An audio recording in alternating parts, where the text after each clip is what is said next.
Hello and welcome to the Slapshot Syndicate podcast. Be sure to subscribe for more content, and whilst you're at it, go and follow our social media pages. They're on screen now. Now, on to the episode.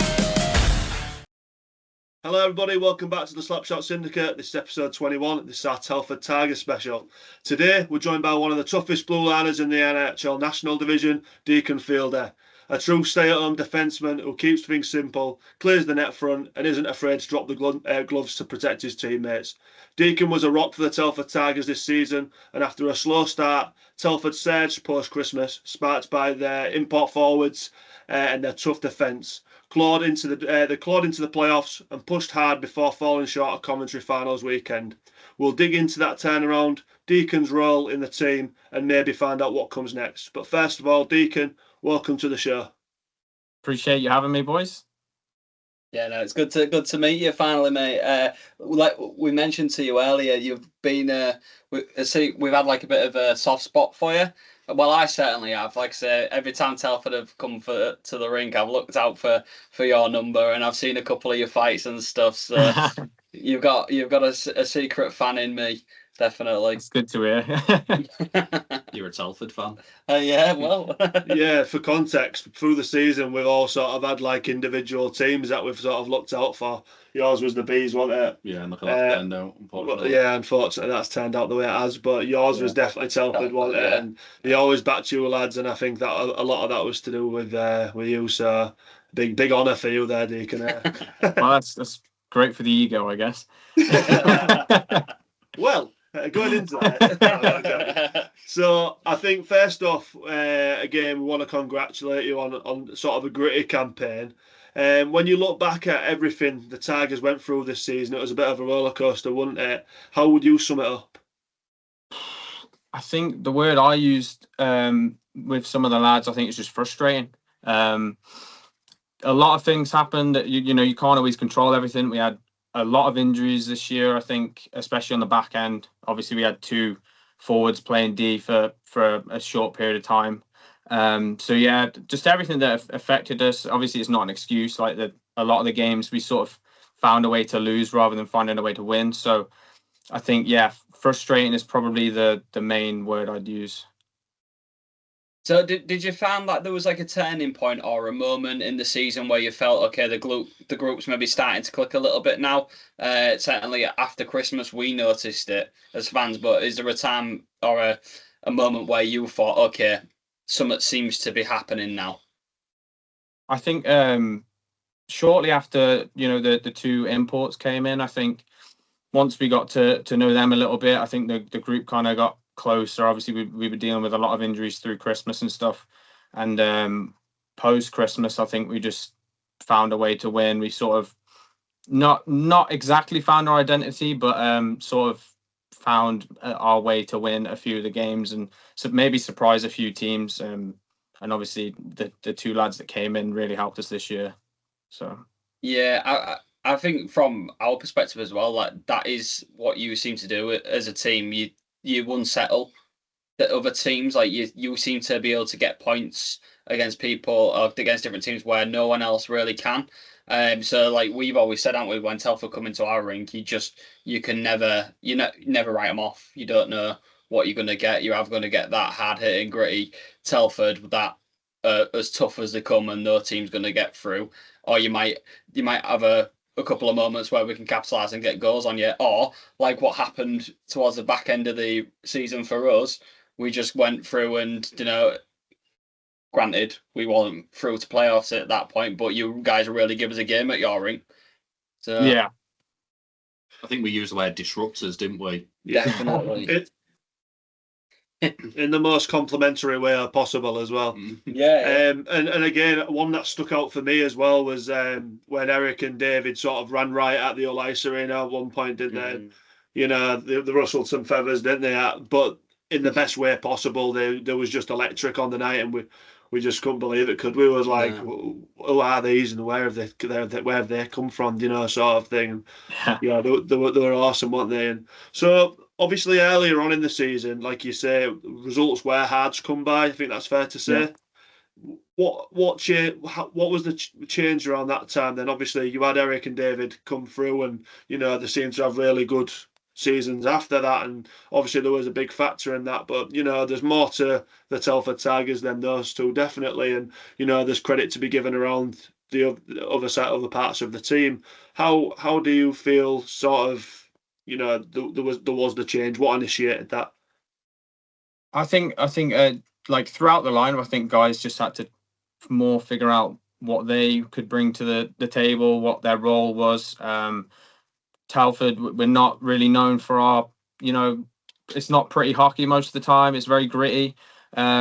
So, not trying to be someone else, trying to be our own identity. And I think obviously with the addition of the boys and the guys that come back from injury, we can kind of mix up the lineup and just sort of support each other throughout the lineup. And I think that's what really helped sort of change how we play and how we got results. There was a lot of results that I think we maybe should have won or were just filled with mistakes. And I think it was a season where a lot of silly mistakes were made. And I think sometimes we were the cause of our own sort of losses. So I think those sort of changes really helped us. Yeah, I think just on that, mate, you didn't. Or to elaborate, it does seem like that. It was either a case of, if the good Telford turn up, no one's got a chance. You'll come and you'll give every top team a game. Whereas if you come and you had too many mistakes, you just knew it wasn't your night. But I think that's something to be said to the quality that is in your team and the togetherness and the fact that you're all able to gel so well when you do. Is that how you feel in camp? I think especially at the back end of the season, our group was really close. We sort of really dug in and stuck together through everything that came at us, whether we could control it or not. And I think that really helped us push for playoffs. We got closer, and I think that putting everything behind us, learning from mistakes. We did a lot of video. A lot of meetings, a lot of drills that we just went through over and over again, and to try and make those changes. And so I think that was the case. Yeah. So obviously, you sneaked into playoffs. You mentioned it there. Obviously, into run, you snuck into playoffs. But how did you find that sort of late pressure in the season? So we obviously, again, in our podcast was noting like, okay, Telford are on a run, and then we saw you was in our group, and it was like, okay, this is serious now, because you guys just seem to find that, sort of click that switch where you needed to and be able to get results. So do you find like as a team you sort of have that backs against the wall mentality? If you're going to put our backs against the wall, we're going to come out fighting, and that's what you really thrive off? Yeah, I think the way we have to play is more closer to playoff hockey anyway. Playoff hockey is different hockey. So I also think that even the last few years, when we beat MK a couple of years ago, we beat MK and pushed them out of playoffs. And just when it comes to that time, I think we don't crumble under that pressure. Like obviously we were against Solway towards the back of the end of the year. Everyone was questioning who was going to make it out of us two.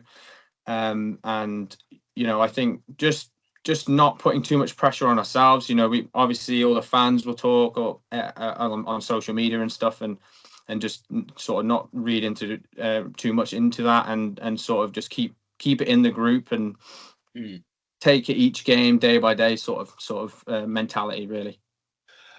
At the end of the season, when we was making those observations, because through our podcast we like to do like the league table for those who aren't obviously able to access that and other things, but we always thought that it was you guys who was like not the solid eighth place sort of thing, but it was always Solway that was chasing you, and it was in your control. Did you feel like that as well? Because I know obviously for a portion of the season it was the opposite way around, wasn't it? And Solway was sort of in the eighth position, but I think you definitely solidified that towards the end of the season.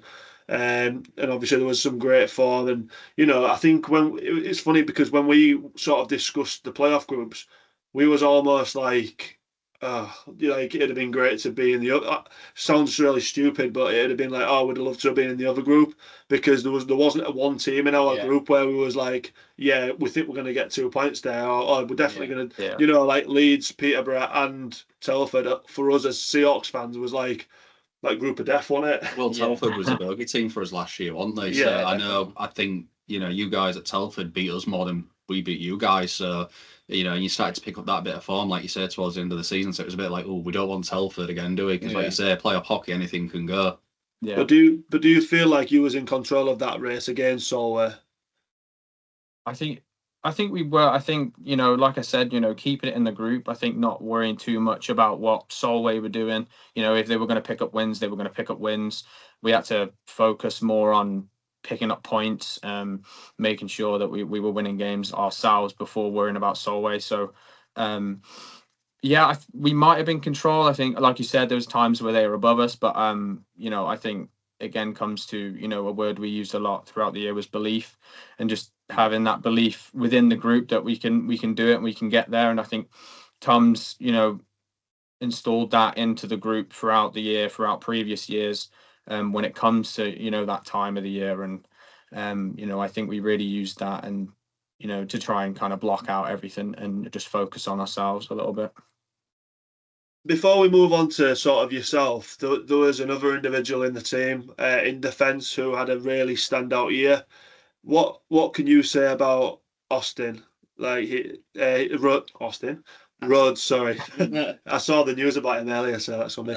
Rhodes, obviously, he got, I think it was Defenseman of the Year, Coaches Player of the Year. He had a fantastic year, didn't he? Like, what kind of words can you say about him?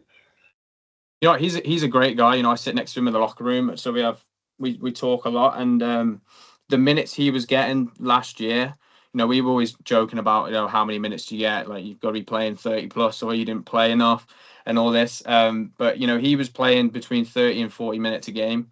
And, for those who don't know, that's a crazy amount of minutes, to be playing in a game. He's playing not only power play, penalty kill. And, for a young guy, I think he's 21, I want to say. I don't know. I think he's 21, 22 or something like that. But for a young guy to be playing those minutes in a league like this and performing like he did, I think it's a credit to himself and the work he puts in. And obviously, hopefully more opportunities come his way. He was on a two-way with Belfast last year. I don't know if that's the case this year, but hopefully he gets a bit more of an opportunity through that as well, because I think he deserves it. And do you feel like there's anybody else in the team that deserves sort of a shout out, or doesn't probably get the credit that they deserve? Ooh, I thought, I think the decor with the struggle we had with injuries. I think at one point we had 3-4D, we had 2 forwards. I think that the 2 lads that dropped back into D, Louis Newell and Adam Harden. Louis played a bit of D, but Hards hasn't played much D, and I thought those 2 were able to perform the way they did in D was great for us and helped us out. So I think credit's due there for them for dropping back. Obviously the imports got the credit they deserved. I think that they came in and made the right changes for us and helped sort of balance the lineup. But I think, the likes of Harry Ferguson and Joe Aston, those type of players that will get into the gritty areas and not necessarily fight, but just battle and cause chaos a little bit. And sometimes you need that rather than a bit of a skilled play and stuff like that. So, I think those boys really. So moving on then, mate, into the life of yourself, as a stay-at-home defenseman and an enforcer. First being like, obviously, your game's built on solid positioning, simple and effective hockey, and when needed, answering the bell. So is dropping the glove something you've always had in your locker, or is it something you've had to, work on in the past? And where has that come from? Is it just something you like to do, or is it just, okay, I know I'm the guy that can answer the bell, so I'm going to do it? To be fair, I think growing up, I think my mentality is always team first. I think making sure my teammates are protected and being there for them, I think that's where it comes from first. So growing up, I think as a Telford junior, we weren't the best hockey players, the hockey team. So playing that physical way sometimes led to, those type of games. And I think as I grew up and started playing it in, I went to America for 2 years. I played under an ex-NHL enforcer, so learning from him a little bit and seeing, what knowledge he could pass to me as well. And obviously that the leagues over there are pretty physical, so sort of just learning as it happened. I think not necessarily. I wouldn't say I'm an enforcer, but I would happily answer the bell when required. Saw the half smile when he said it. And that's coming from a Telford Tigers fan as well. We did our research on that. Yeah, I see some of the comments. It's funny to read, but yeah, I think just being a good teammate is sort of my mentality, and if that requires me to drop the gloves or whatever it is, then that's what I'll do. I think because I'm not the most.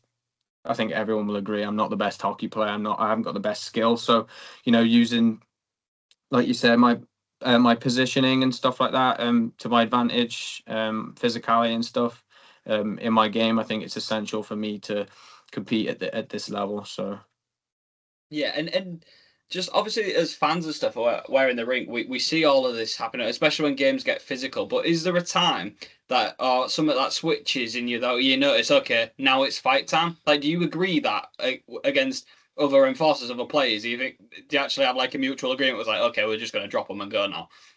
I think there are times where that happens. I think it doesn't happen often, but sometimes you'll see a guy make a few hits and you'll make a few hits back, and then it's sort of a mutual across the game. Or sometimes it's just a reaction type thing. So it's not all the time, but yeah, I'd say that does happen occasionally. I want to go back to what you just said. So you played under an NIHL enforcer, and obviously you say about how physical those leagues are. Can you give us an insight as British hockey fans? What do you get taught by an NIHL enforcer about being an enforcer? Because I think that is a question. Like, that's the B-roll for the preview of the clip already. I mean, if any fans want to go watch some of his fights, his name's Kevin Kaminsky. His nickname was The Killer. So wow. Do with that how you will.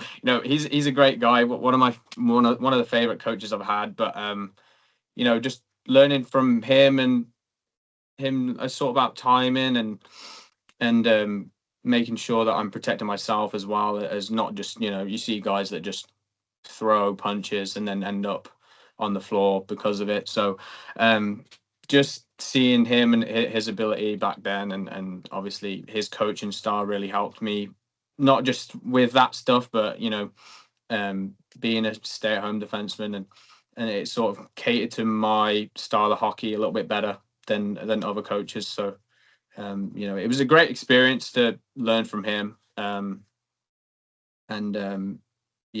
was one of my favorite coaches for sure. Oh. So for you then, when you look at your career, is there a standout fight with any player that springs to mind? I mean, you guys are going to say the fights with Bobby, but I think that the fight with Tim Wallace was a pretty good one. He's an experienced guy. He made a hit, and I said, "Oh, let's go." So it was on one of our young guys in the cage. So yeah, I think that fight springs to mind in this league anyway. That was a pretty even fight. I'm trying to think of others now. There's been quite a few, but you don't see your face, do you? You just gotta get him down.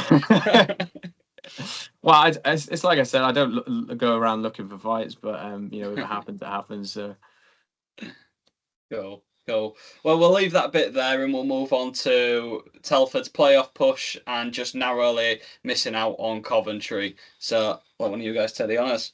Yeah, so once you got to the playoffs, you guys obviously gave some of the highest seeded teams a bit of a scare at times and got some, decent results and push teams. How proud of you are you with those performances against those teams?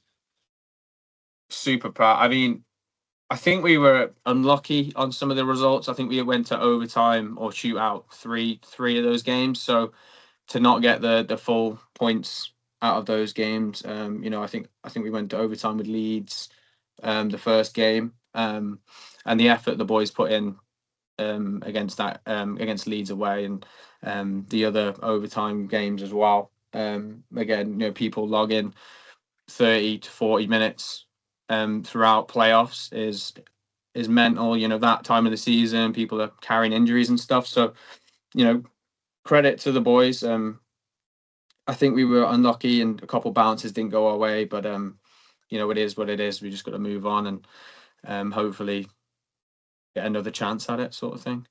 Yeah, obviously you sort of had the toughest start to the playoffs. Obviously you had your double header against Leeds first, didn't you? So obviously that, and in our mind, we as Hull fans was like, if we get anything against Leeds, it'd be a burner. So obviously you guys doing as well as you did and getting the odd point there and pushing them as it, like you say, it was just maybe a bounce would have just taken it, and if you got those extra points, then you could have pushed yourselves. But so what was it against Leeds? Did you see a weakness against them? Was it, I know you keep saying it's just effort, but was there something that you notified on Leeds that you could take something from them? I think we sort of added a little bit more physicality to our game. I think, chipping pucks in every time you get to the D, making hits, making contact, because, going back for pucks, as a D man, when you've got someone skating full speed behind you is not a great thing. So, knowing you're going to be hit every time, and it takes a toll over the game. So, just adding that, I think we knew we weren't going to compete with them at like a skill level. They're a highly skilled team. So, making that adjustment and then trying to get at them early in the first period and then continue across the game sort of, I think, helped us try and get a point from that game. But it did take its toll, I think, early on in playoffs. So. Yeah, like you said, they may be skillful, but it's alright being skillful, but you can't do anything when there's somebody in your face as soon as you look up. Yeah, that's right. Just taking time away from them. I think that was the main thing. You give a team like that time, they're going to score goals, they're going to create chances. So, just to sort of help Brad out a little bit and play that way, I think it was needed, and we almost got the 4 points there. So. Yeah, well, obviously, unfortunately, you did fall short of making the final four. How did the group process the end of that run? Obviously, it was quite nice. Your final home game was giving the Seahawks a good whooping, which we was watching at home live stream, and we didn't enjoy that. It was nice to finish on a win. I think we deserved it as much. I think over the course of the playoffs, I think not getting those bounces that we probably could have had on another day. It's hockey, it happens.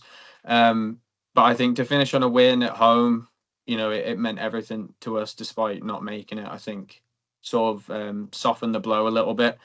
And to end on a high and sort of show our fans that we tried our best and hopefully we get another chance at it, like I said earlier.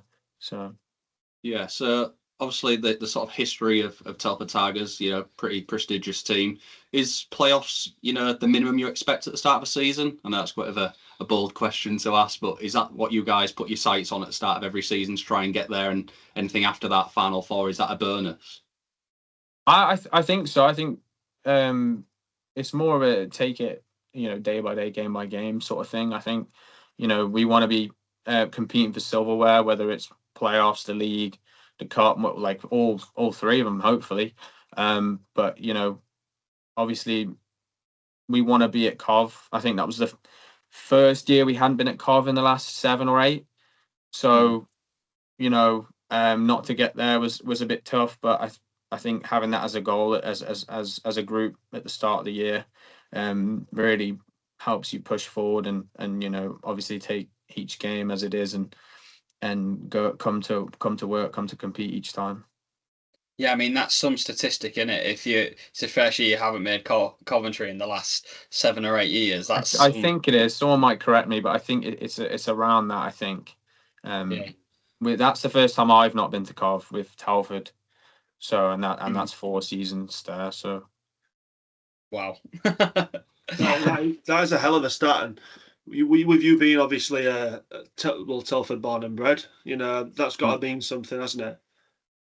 Oh yeah, massive. I mean, I've always said this. I think it's an honor, it's a privilege to put the jersey on. You know, I grew up watching the Tigers and grew up watching my dad play for them, and you know, so being able to put their jersey on and have my family, my friends come and watch, and you know, my granddad was manager at one point, so he gets to come watch me play and stuff. So yeah, it means a lot to me, for sure. Sorry, I was just going to add one more before we move on to the next segment. So it does sound like there's quite a, you know, like a family orientation around the club, and you know that the fan base really gets behind you, obviously. And does that sort of spur you on for the season as well? Is that obviously, are the fans a big factor in behind you? Obviously, we can talk about you guys and you know imports and Yeah. everything like that all the way through, but are the fans a massive part of your game as well? Oh, 100%. I mean, you know, because I'm from Telford, I'm around the rink a lot, so I see a lot of them around. You know, my dad owns the shop in the rink, so he sees them, a lot of the fans a lot of the time. So, you know, having that relationship with the fans, them being excited. I know they're always commenting on social media about who's signing next and when the season starts. So, you know, the excitement's there, and it's good to see. And um, I think just seeing them at the games and stuff, it spurs all the lads on, you know, wanting that, you know, everyone wants to support, you know.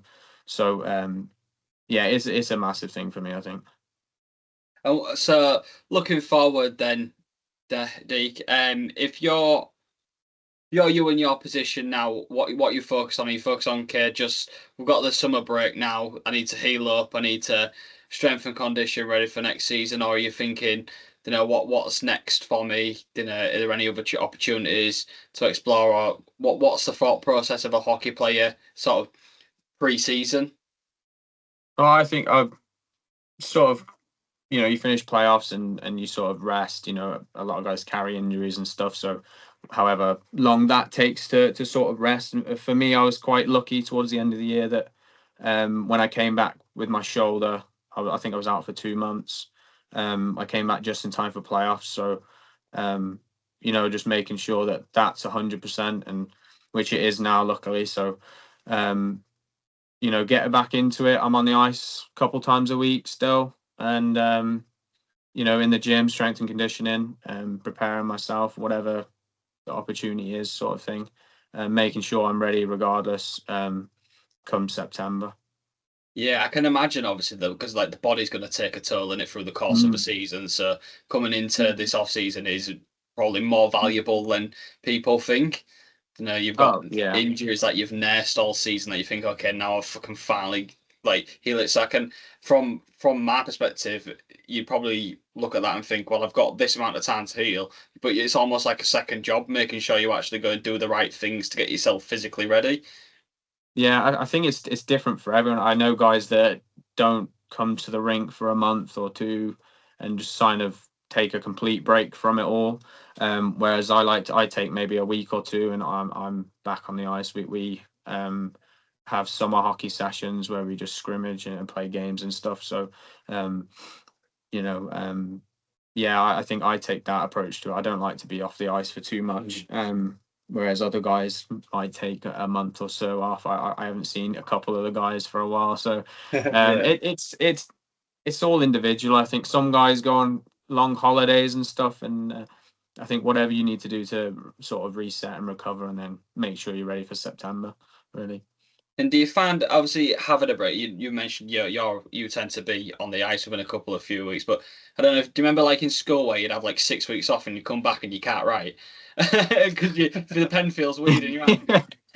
Is that like Yeah. ice hockey? Like you get a few of the guys on the ice and they've not skated in a few months and Falling everyone's over. falling over, or does it just come naturally? No, it is a little bit of that. I think you do have a little bit of rust. I think for me, I have a couple of weeks off and I feel terrible on the ice. So, you know, just to sort of keep fit, because I think a lot of people don't realize that fitness and then on ice fitness are two different things. So, you know, you can be as fit as anything, but, you know, you get on the ice and you do a training session and you're blowing and stuff like that. So, you know, for me, it is like that. I think you take a couple of weeks, a month off, and it is like sort of rust and trying to get back into it, trying to get the lungs going. Which is why I don't take too long off, because I hate the feeling. The first session is always the worst. So Yeah. preparing for that the best I can to enjoy it, sort of thing. Yeah. Out of respect for you and obviously, the parties around you that you may be speaking to or may not, and obviously we won't ask you directly, but have you had the chance to think about what's next for you then in regards to the coming season? Yeah, I obviously I talk to my family a lot about stuff and always sort of lay out what's best for me, and what I need to improve myself. And yeah, so speaking to them, obviously I've spoke to coaches and stuff, and I spoke to Tom, so it makes the decision a lot easier for me. But yeah, I'm excited for next season, and I'm getting ready to go. Go.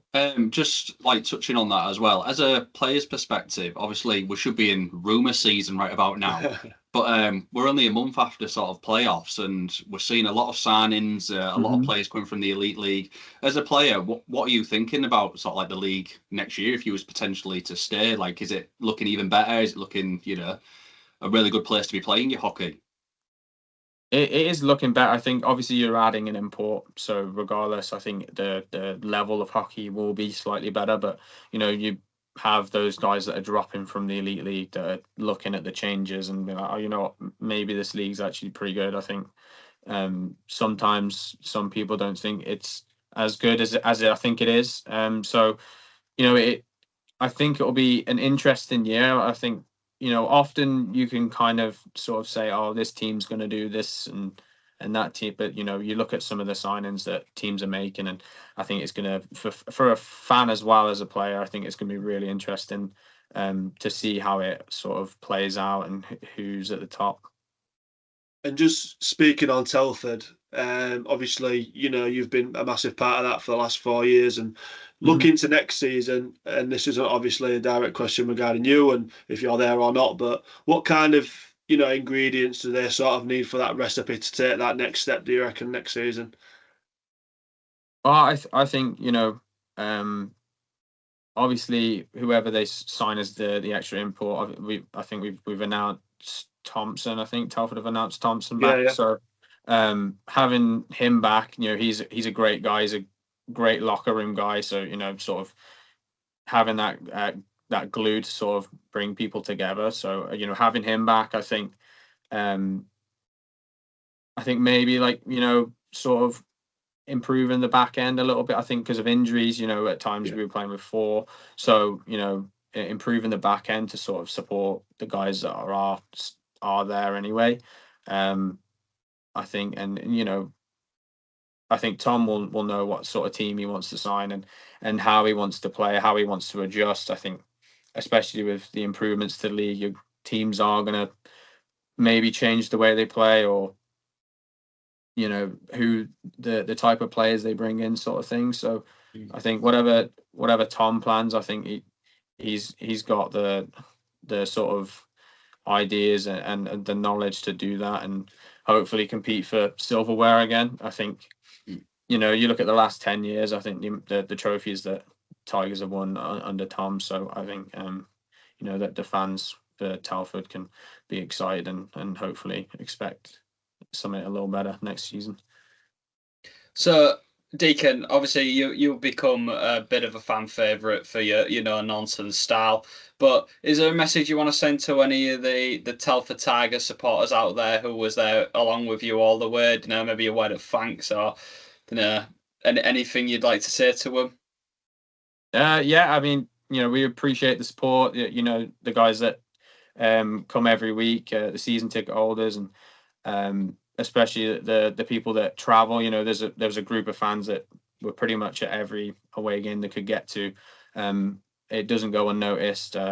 Some people may think it's unnoticed, but us as players, we notice you guys, and we appreciate, despite it not being the best of seasons, just sticking by us and pushing us along, because it can be a little bit hard for fans to sort of turn up to when your team's struggling. So we appreciate, and thank you for last season. And yeah. Cool. So, any off-season plans for you then? What are you gonna do? Are you gonna go on holiday? You gonna consider your choices? Back in the gym, like you said. I don't think I'm going on holiday this year, but I've got a stag do to go on in a few weeks. It's Danny Rose's stag do, so got that to look forward to, and that'll be nice. And nothing really. The missus is a figure skater, so she's got a bunch of competitions and shows and stuff to do. So she's traveling with that across the summer. So I don't think we've got much planned. It's just me preparing, and yeah, that's it really. Good. Well, wherever you end up next season, mate, we can't wait to watch you. Just want to say a big thanks for joining us and giving us your insight into the stay-at-home Blue Liner. Enjoy the off-season. We'll be watching closely to see where you are and how many forwards you make him think twice about parking in the crease next year. So. Thanks for having me, guys. Appreciate you. No worries, mate. All the best. Cheers.